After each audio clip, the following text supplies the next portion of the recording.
Margaret had always been the quiet center of the whirlwind that surrounded Vincent Hale, while everyone in the office scrambled to keep up with the CEO's impossible pace. She moved with a calm that came from years of understanding the rhythm of his world. She knew how he liked his reports arranged, how long he paused before making a difficult decision, and even the tiny crease between his brows that appeared only when he was truly overwhelmed. Somewhere between the late-night meetings, emergency calls, and shared silences, she had grown attached in a way she never intended. It wasn't dramatic or sudden. It was a slow, persistent ache that settled inside her and refused to leave. She never admitted it, not to herself, not to anyone, until the night that changed everything. The office was nearly dark except for the warm pool of light cast by her desk lamp. Margaret sat there long after everyone else had gone home, drained by another exhausting day and weighed down by a loneliness she didn't want to acknowledge. She opened a blank email window, not because she intended to send anything, but because typing had always felt like the easiest way to untangle her thoughts. Words flowed out of her in a way they never did when she tried to speak them. She wrote about how tired she was of pretending nothing hurt. She wrote about how deeply she admired Vincent, how she noticed the gentleness behind his carefully controlled exterior, how his voice could calm her even when he didn't mean for it to. She wrote about her ridiculous, hopeless feelings she kept buried so deep that even thinking them felt dangerous.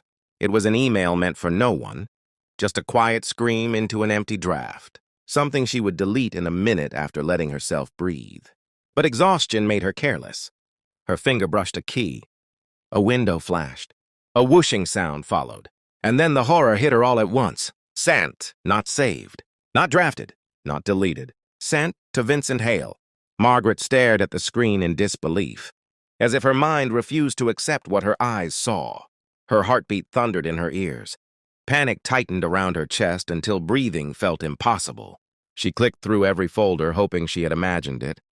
But there it was, her entire heart laid bare in a neat, unforgiving line under sent. Her first instinct was to recall the message, but the system didn't allow it. She tried again, and again. Nothing worked. The email was gone, delivered, irreversible. She pressed her forehead to the desk, wishing she could undo the entire moment, wishing she could erase herself from the world just long enough to pretend she hadn't ruined her life in 3 seconds of tired stupidity. By the time she went home, she felt hollow. Morning didn't make it better. Walking into the office felt like dragging her body through thick fog. Every footstep echoed too loudly. Every familiar corner of the hallway felt hostile, and the receptionist's strange, sympathetic look made her stomach twist. She tried to convince herself that maybe Vincent hadn't seen the email yet. Maybe it had gotten buried under the dozens he received every hour. Maybe fate planned to be kind just once. But her phone buzzed with a message the moment she reached her desk. "Come to my office." No greeting. No explanation. Just that. Her hands trembled. For a moment, she considered pretending she hadn't seen it, considered running to the restroom and locking herself inside. But running had never been her style. She forced herself to breathe, even though her breath shook every time she tried. Each step toward his office felt heavier than the last. The door was slightly open, revealing him standing near the window, one hand in his pocket, the other holding his tablet. Morning light spilled across his sharp features, but his expression was unreadable, calm, focused, almost too controlled. He didn't look up immediately. When he finally did, their eyes met, and something unfamiliar flickered in his gaze. "Close the door, Margaret," he said quietly. She obeyed, her fingers barely steady. For a few seconds, neither of them spoke. He simply watched her, as though trying to understand something he had never expected to confront. Finally, he lifted the tablet slightly, just enough for her to see the open screen. Her email. Her breath hitched. She wanted to vanish. "I read your message," he said, his voice low and unnervingly gentle. It wasn't anger or mockery she heard. It was something else, something she couldn't decipher, which somehow frightened her more. "We need to talk about what you wrote." Her knees felt weak. Her throat tightened. She wasn't sure if she could handle whatever came next, but she stood there anyway, knowing that her life had shifted the moment that accidental email left her inbox. and the consequences were just beginning. The moment Vincent spoke, Margaret felt the room shrink around her. His office had always felt impossibly large, with its tall windows, expensive furnishings, and shelves filled with books he rarely had time to read. But now it felt like there wasn't enough air in it. She stood near the door, her hands clasped tightly, wishing she could become small enough to disappear into the floor. Vincent placed the tablet on the table with deliberate calmness, as if he didn't want to startle her, as if he understood the storm inside her chest. "I want you to know I didn't call you here to embarrass you," he said, his voice steady but softer than she was used to. "I'm not angry. I'm just trying to understand." That word, understand, only made her feel more exposed. She lowered her gaze, unable to hold his for more than a second. "Sir, Her voice cracked, and she immediately wished she could take the sound back. "It wasn't meant for you. I didn't intend to send it. I didn't even realize—" "I know it was an accident," he interrupted quietly. "I could tell." His calmness should have soothed her, but instead it made her more nervous. The fact that he wasn't cold or distant meant this wasn't going to be something she could escape by simply apologizing. He wanted answers. He wanted clarity, and she wasn't ready to give him either. She finally forced herself to look at him, and the weight of his attention nearly broke her. Vincent Hale was not the kind of man who sought emotional conversations. He avoided them when he could. He compartmentalized. He lived through logic, not feelings. But here he stood, intentionally stepping into something personal, something messy, something far too intimate for a CEO and his assistant. "Margaret," he began, taking a step closer, "how long have you been carrying all this alone?" The question hit her harder than she expected. She opened her mouth, but no words came. What could she possibly say? That it had been months? Years? That she had tried to stop feeling, but every time she buried it, something he did or said brought it back? That she hated herself for letting her heart wander into a place it didn't belong? Instead, she whispered, "I really didn't want you to see that email." "I know," he replied gently. "But now that I have—" "Avoiding this won't help either of us." For a moment, they stood in silence, the tension pulling the room tighter around them. Margaret's pulse echoed in her ears. She felt vulnerable, fragile, like even one wrong breath could shatter the thin composure she was fighting to hold on to. Vincent walked around his desk and leaned against the front edge, folding his arms loosely. It wasn't his commanding posture. He seemed thoughtful, conflicted even. "What you wrote?" It was honest. Too honest, maybe. "But I don't want you to feel punished for it." She swallowed hard. "Then what do you want, sir?" "I want the truth," he said simply. "Your truth, not the version you hide behind your professionalism." Her breath caught. She twisted her fingers together, feeling the tremble move from her hands to her shoulders. "The truth is, I never meant to feel anything." She spoke slowly, carefully, as if her words were walking through fire. "You're my boss. My job is to help you, not to complicate your life with feelings I have no right to have." I tried to ignore it. "I really did." Her voice cracked again. Vincent's expression shifted, almost imperceptibly, but enough that she noticed. Something softened in his eyes, something she had never seen directed at her before. "Why didn't you tell me you were struggling?" he asked quietly. She let out a breathless, humorless laugh. "How could I? What was I supposed to say? 'Good morning, sir. Here are your files, and also I think about you more than I should.'" She shook her head, ashamed of the rawness of her words. It would have been inappropriate and embarrassing, so I stayed silent. "Until the email," he said. She nodded slowly. He exhaled, running a hand through his hair, a gesture she had seen only when he was deeply conflicted. "Margaret, you should know something before we say anything else." Her heart paused. He lifted his gaze to hers, steady and unreadable. "I don't want to lose you." The words sent a wave of confusion through her. She blinked, unsure she heard right. "Lose me?" "Yes." His voice held a firmness that surprised her. "You've become far more important to this company and to me than you realize. If this situation makes you uncomfortable enough to consider leaving, I'd rather address it honestly now than pretend nothing happened." She stared at him, stunned. She had expected anger, professional distance, maybe even a transfer. But not this quiet confession of dependence, not from someone like him.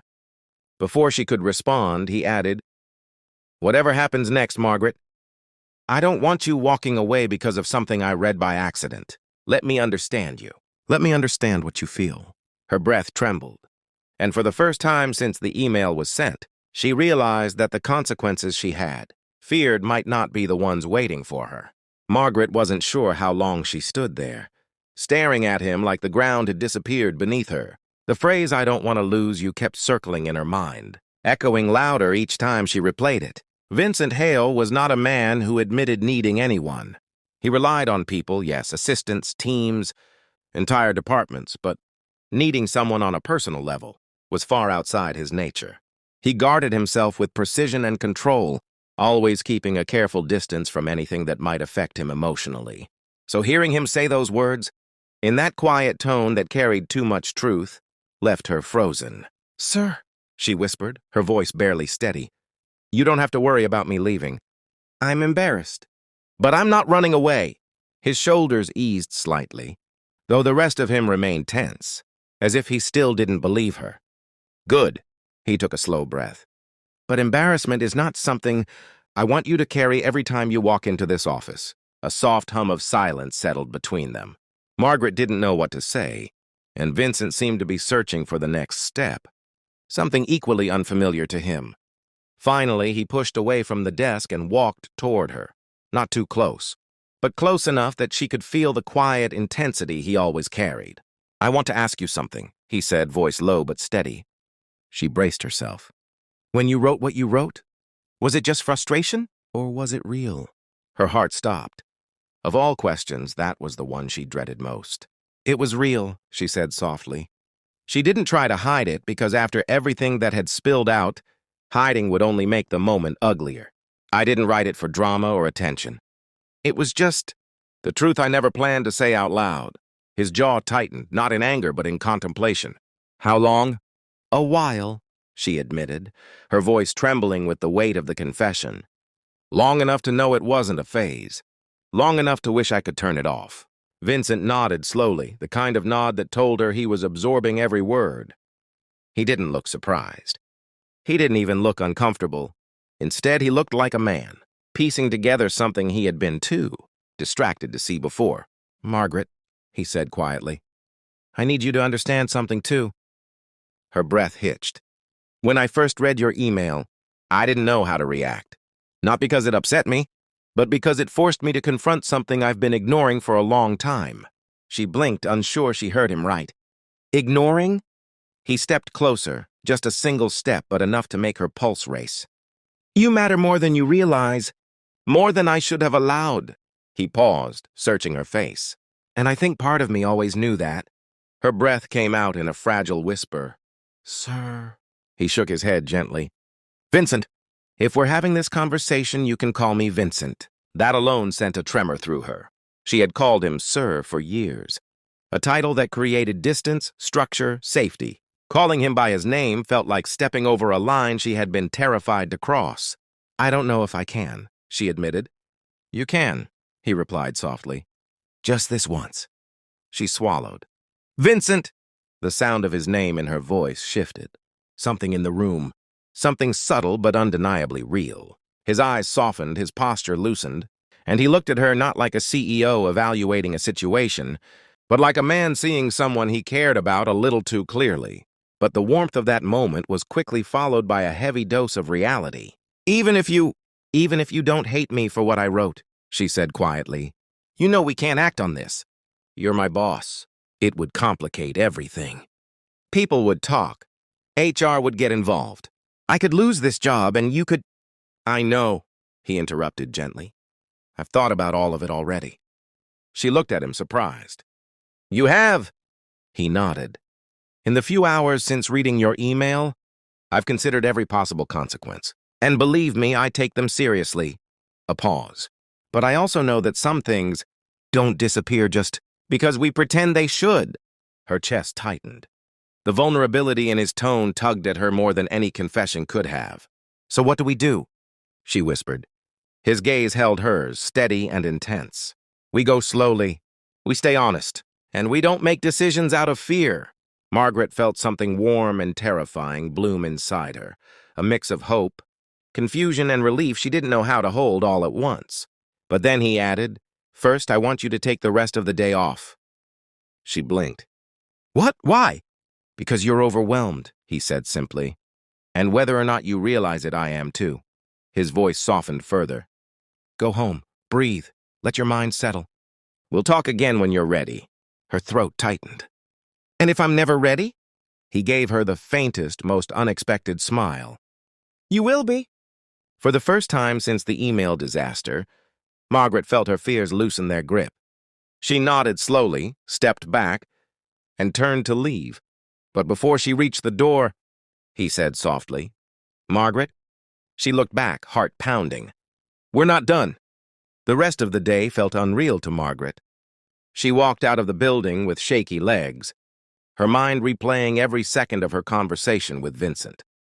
The city outside moved with its usual fast, unbothered rhythm, taxis honking, people rushing, the winter air biting her cheeks.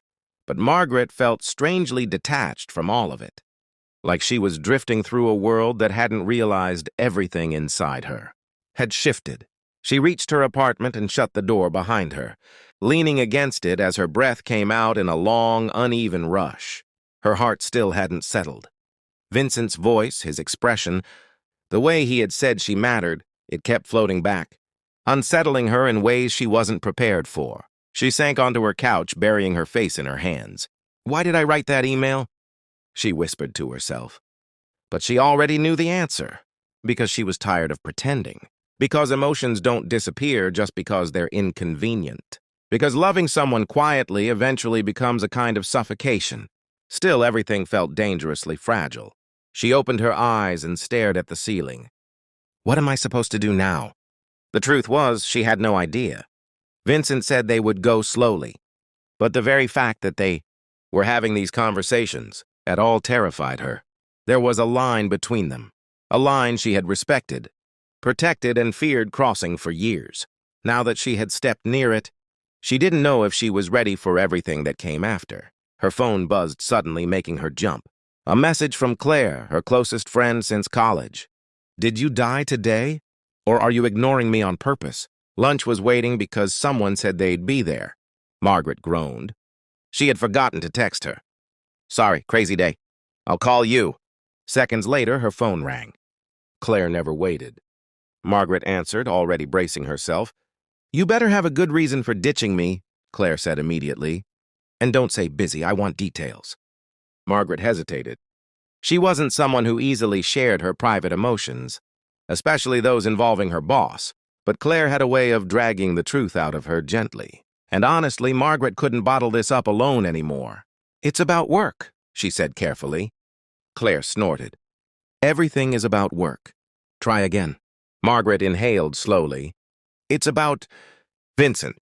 There was a beat of silence. Then Claire exploded. "No, no, no, absolutely not! Tell me this is about him, being annoying or him asking for another impossible presentation. Do not tell me it's about feelings." Margaret closed her eyes. "It's about feelings." Claire made a noise halfway between a gasp and a dramatic groan. "Margaret, you promised." "You said you were getting over that." "I tried," she whispered. "Believe me, I tried." "What happened?" Claire demanded. "Did you slip? Did he find out? Did he— Wait, oh my God, did you say it? Did you tell him?" Margaret groaned. "Not on purpose." "Oh no," Claire muttered, horrified. What does not on purpose mean? And so Margaret explained everything. The stress, the late-night mistake, the email, and most importantly, Vincent's reaction. Claire didn't interrupt once, which was impressive given her usual commentary. When Margaret finished, silence stretched until Claire finally spoke, her voice lower and much more serious. "Okay," she said slowly. "So he didn't yell at you. He didn't fire you. He didn't distance himself. He talked." Margaret nodded, even though Claire couldn't see her. "Yes, a lot more honestly than I expected. And he admitted feelings?" "He admitted something." Margaret sighed. "He didn't say the word feelings. But he implied he cared." "Implied? Or confirmed?" Margaret paused. "Both, in his way. Claire breathed out sharply. And what do you want? That question hit harder than she expected. What did she want? She wanted Vincent. She wanted honesty. She wanted something real, something not built on power or titles or fear. But she also wanted security, stability, a life that wasn't defined by drama or secret emotions. I want something that won't destroy my life, she finally said softly. And you think he would? Claire asked. Margaret swallowed. Not intentionally.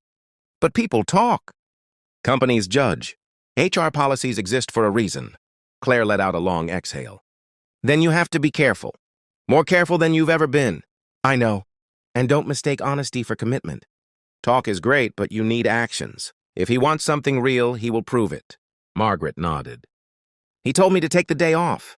That's not proof, Claire said firmly. That's concern. Proof is when he does something that removes the power imbalance. Something that shows he doesn't just want you when it's easy. Margaret stared at the floor, Claire's words digging deep. He said he wants to talk again. When I'm ready. Then make him wait, Claire advised. Make him show you he meant it. For the first time since the disaster began, Margaret felt a bit of clarity. Claire was right. Feelings weren't enough. Not here, not with him. There had to be actions, real ones. Thank you, Margaret murmured. Don't thank me yet, Claire replied. Just don't let him be the only one deciding the pace. Your feelings matter too. After the call ended, Margaret sat quietly for a long time, letting Claire's words settle in the cracks of her fear and hope. By evening, her mind felt less chaotic. Not calm, but clearer. When her phone buzzed again at 9:14 p.m., she felt her heartbeat jump. Vincent, I hope you're resting. When you're ready to talk, I'm here. No pressure. V. Margaret stared at the message, her thumb hovering over the screen. She didn't reply. Not tonight. If he wanted something real, he would have to show it. And Vincent Hale was not a man used to waiting. Fike. The next morning, Margaret woke before her alarm, the faint gray light of dawn filtering through her curtains. Her mind felt strangely calm, not empty, but settled, like the chaos of yesterday had reshaped itself into something she could finally breathe through. She lay there for a long moment, staring at the ceiling, replaying Vincent's message from the night before. I'm here, no pressure. Those two words, no pressure, had been more comforting than she wanted to admit. Vincent Hale was a man who commanded entire boardrooms with a single sentence. For him to offer space rather than urgency meant something, whether she was ready to face it or not. Still, she hadn't replied. Not because she was angry, not because she regretted anything, but because Claire was right. If he wanted something real, he had to meet her halfway, maybe even more than halfway. Margaret finally rose, got dressed, and headed to work with a cautious steadiness she didn't quite recognize in herself. She expected the morning to feel awkward, heavy or full of tension, but instead, the office seemed exactly as it always did. People typing, phones ringing, elevators chiming. Life continued, oblivious to the emotional earthquake she and Vincent had survived the night before. She stepped into the elevator and pressed 32, the acquisitions floor, her new temporary workspace. As the doors closed, she felt a slight flutter of nerves, wondering if Vincent was already in his office above her, wondering if he was thinking about her silence. She exhaled slowly. Let him. When she reached her floor, she dove into work, letting spreadsheets and proposal drafts anchor her mind. Hours passed quietly. No unexpected messages, no calls, no one staring at her like she had some secret plastered across her forehead. For a moment, she allowed herself to believe things might actually balance out. But then, around noon, Patricia leaned over Margaret's desk with a grin that suggested she was either amused or about to deliver news that Margaret wouldn't know how to react to. Guess who decided to join us downstairs today? Patricia said lightly. Margaret blinked. Who? Patricia tilted her head toward the glass wall of the conference room. Your former boss. Vincent Hale. Margaret's stomach dropped so fast it nearly scraped the floor. Why is he here? He never came to other floors unless something urgent demanded it. And nothing on today's schedule involved acquisitions. Patricia continued, completely oblivious to the emotional landmine she had just stepped on. Said he needed to talk to the team about the new Oregon proposal. Something about restructuring the investment timeline. He's been in there for 15 minutes. You okay? Margaret forced a nod. Fine, just surprised. Patricia smiled as if the matter were simple. Well, go easy on him. He looked stressed. Margaret almost laughed. If only Patricia knew. After Patricia walked away, Margaret sat still for a moment, her heartbeat ticking a little too loudly. He hadn't messaged her, hadn't called, but he was here, on her floor, for a meeting that didn't technically need him. Slowly, she stood up and walked to the break area, pretending she needed coffee. But really, she needed a moment to breathe. The conference room door opened just as she reached the machine. She froze. Vincent stepped out, a stack of documents in his hand, speaking quietly to one of the analysts. He wore a charcoal gray suit, sleek, sharp, the kind that made him look like he stepped out of an editorial spread. But for once, his tie was slightly loose, as if he'd tugged at it during stress. His hair wasn't perfectly styled, and there was a faint crease between his eyebrows. He looked tired. He looked human. He looked tense. Margaret swallowed, trying to compose herself. But before she could slip away unnoticed, his gaze lifted and locked onto hers. The conversation he was having died mid-sentence. The analyst followed his line of sight, realized what was happening, and quickly excused himself. Suddenly, the hallway felt far too small. Vincent approached her slowly, not with confidence, but with caution, as if every step mattered. When he finally stopped in front of her, he didn't speak right away. His eyes searched her face, looking for something, maybe reassurance, maybe permission. Good morning, he said quietly. His voice was soft, not the commanding tone he used in meetings. It was the same voice he used yesterday when things between them felt unbearably fragile. Good morning, she replied, equally soft. He hesitated, his fingers tightening around the papers he held. I wasn't sure if I should reach out again. You did, she said gently. Just not through text. A faint, breathless smile touched his lips. I thought coming here might be better. I wanted to see you. Not to pressure you, he added quickly, sensing her tension. But just to let you know I meant what I said. Margaret felt a warmth spread through her chest despite her attempt to stay composed. I know you meant it, she said quietly. I just needed time to think. Did you get enough time? He asked. She nodded. Yes. And? His voice dropped, barely above a whisper. She took a slow breath. And I'm not running away, but I'm also not ready to jump into anything blindly. Relief flickered in his eyes, not overwhelming, but real. Then we move slow, he said, echoing his promise from yesterday. As slow as you need. Margaret nodded again. Good. A moment passed, soft, cautious, meaningful. Then Vincent surprised her. He extended one of the papers toward her. I also wanted to show you this. She took it, confused, scanning the header. Board recommendation, proposal to restructure assistant reporting lines. Submitted by Vincent Hale. She looked up, startled. What is this? Proof, he said simply, that I'm not asking anything from you without changing something for myself. She felt her breath catch. He continued softly. Starting next week, I'll no longer directly manage any assistant, including whoever replaces you. I propose creating a separate administrative manager role to eliminate one-on-one power dynamics. It won't look tied to you. It won't look personal. It's a structural change for the entire company. Margaret stared at him, stunned. You did this because of me? I did this, he corrected gently, because I refuse to be the reason you feel unsafe, unequal, or pressured. If we ever choose to move forward, it has to be on ground where neither of us is standing above the other. Her vision blurred slightly, not from tears, but from the weight of understanding. He meant it. He was proving it. Not with flowers, not with words, but with structural change, the language he knew best. Margaret took a slow breath and handed the document back. Thank you, she whispered. Vincent inclined his head. You're welcome. Another soft pause settled between them. Then he leaned in slightly, not touching her, not even close enough to cross a line, but close enough that his voice felt like a promise. When you're ready to talk again, really talk, I'm here. Margaret nodded. I know.